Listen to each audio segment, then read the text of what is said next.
Hey, what's up, everybody? It's just Charles, and welcome you guys to another episode of the Dreamerspro Show, where we cover everything from sports, hot topics, classic debates, entertainment, and where we give you guys a fresh perspective on things and how we see them. One of the most asked questions on this channel all season long has been, why does big media continue to talk about the Lakers every single day, especially when the team isn't very good? Like, people always ask, why are they always talking about the Lakers? Is the Lakers the only team in the NBA?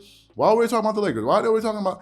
And I think it's a question we ourselves here at Dreamerspro tried to make sense of. Why? Because it's not like as if the media, like these channels, for instance, ESPN, it's not like as if they don't have a big enough platform where they can talk about a bunch of different things, and they have enough people to do so. They have the manpower, they have enough shows to do so. So it's not like I said they're restricted. It's not like a YouTube channel where you're producing 1 or 2, maybe 3 segments a day, and you're like, okay, so I need to make sure I pick the right. It's not like that. They have pretty much like a 24-hour cycle to talk about sports. So it's something that we ourselves have asked, right? And we've actually tried to get to the bottom of it, and because it seems as if conventional wisdom would tell you, talk about the teams and the players on those teams that are doing the best, right? So if a particular team, for example, the Phoenix Suns is doing very well, or maybe the Golden State Warriors is doing very well, or the Miami Heat, or whoever, you want to talk about, it would make sense, okay, talk about them. But it turns out that's not actually the reality. And it seems as if this question is something that even some people at ESPN are beginning to ponder. And yesterday, I was listening to Stephen A. Smith totally obliterating the Lakers on live TV yesterday. And he went as far as to even bring up a point of why are the Lakers even being shown on TV? So for those of you who missed some of the comments that Stephen A. Smith had to make yesterday, take a listen to what he had to say yesterday on ESPN First Day, because it was unbelievable. Take a listen to some of his comments here. It's not his fault, ladies and gentlemen, as it pertains to this roster and the position that they put him in. I'm not saying that Frank Vogel doesn't deserve to be a head coach in the National Basketball Association, but I've seen coaches facing arduous circumstances with a roster that performed much better than he's done as a coach. LeBron James is your star. You can lose games. You don't have to be 10 games under 500. You don't have to give up 48 points in the first quarter and then follow that up by getting outscored 26-4 to start a game. There's no spirit. There's no enthusiasm.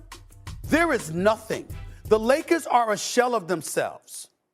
At this particular moment in time, it's embarrassing to watch this team.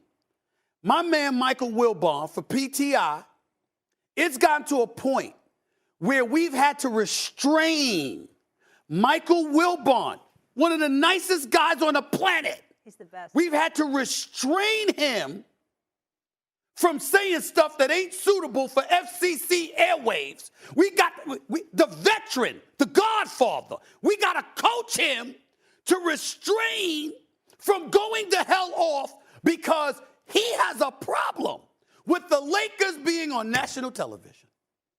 Michael Wilbon, the nicest guy in the business.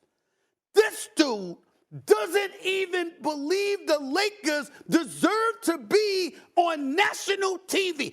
I'm talking the NBA package. He doesn't believe they deserve to be a part of that.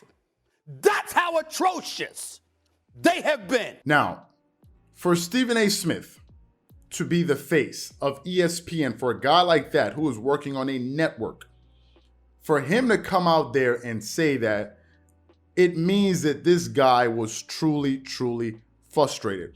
And for Mike Wilbon, who he was saying is the godfather in the business, a very nice guy, for him to be actually having some internal clashes, I'm assuming with some of the executives at ESPN, for basically showing the Lakers too much, it seems as if it's actually becoming a real issue there. And there have been many occasions, if you think of one of their analysts, for example, in Kendrick Perkins, who's come out there and basically said, I don't understand why we talk about the Lakers so much. Like, I'm tired of talking about this team. I'm tired of talking about this team. They suck and all of these different things. So we actually conducted some research here on the channel, and actually credit to Marco because he's the one that was able to actually unearth this information here.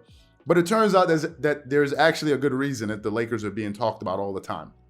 According to a Google's trend report from 2021, the Lakers, right? The Lakers that suck and all of these different things. The Lakers were the 6th most searched sports team in 2021. The 6th. I want you guys to think about all of the sports teams out there. Think about all of them. The Cowboys, all of these different teams. Then think the Lakers were in the top 10 of the most searched teams in the entire universe. And let me tell you the teams that that actually got more searches than them. Real Madrid, the soccer team, football team. Chelsea, the football club. Paris Saint-Germain.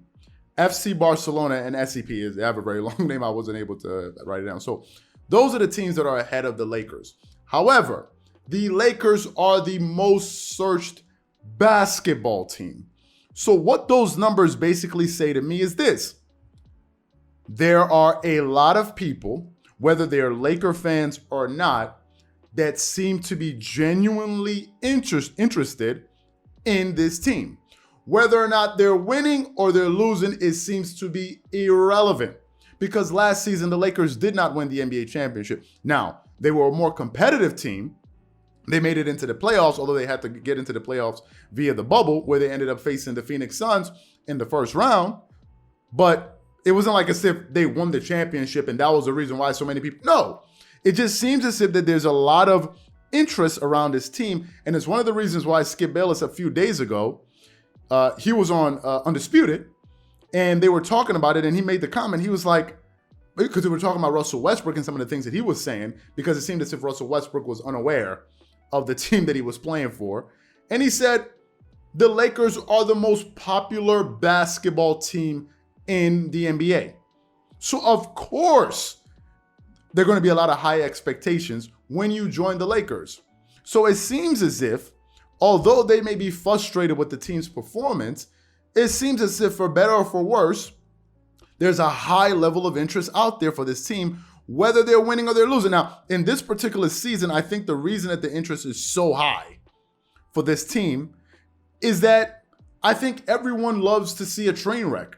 I just think that's how people are. Give some people some bad news and they're going to eat it all up. You give them some good news, they're really going to want to hear about it. And given the fact that the Lakers have been so bad all season long, it seems as if people want to see just how low can you go. That's why when you watch a lot of these shows, they're like, have the Lakers hit rock bottom? And they're like, no, they can go even lower. And then we wait, and then there's another loss. And there's another loss, and it brings people in. More people want to talk about it even more.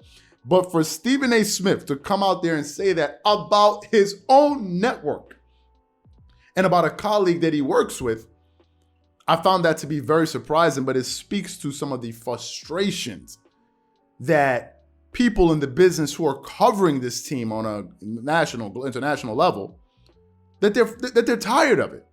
But nevertheless, they're still going to talk about it because it seems as if that's what brings in the most eyeballs, for better or for worse. So for those people asking, why do they talk about the Lakers? It seems as if you have your answer.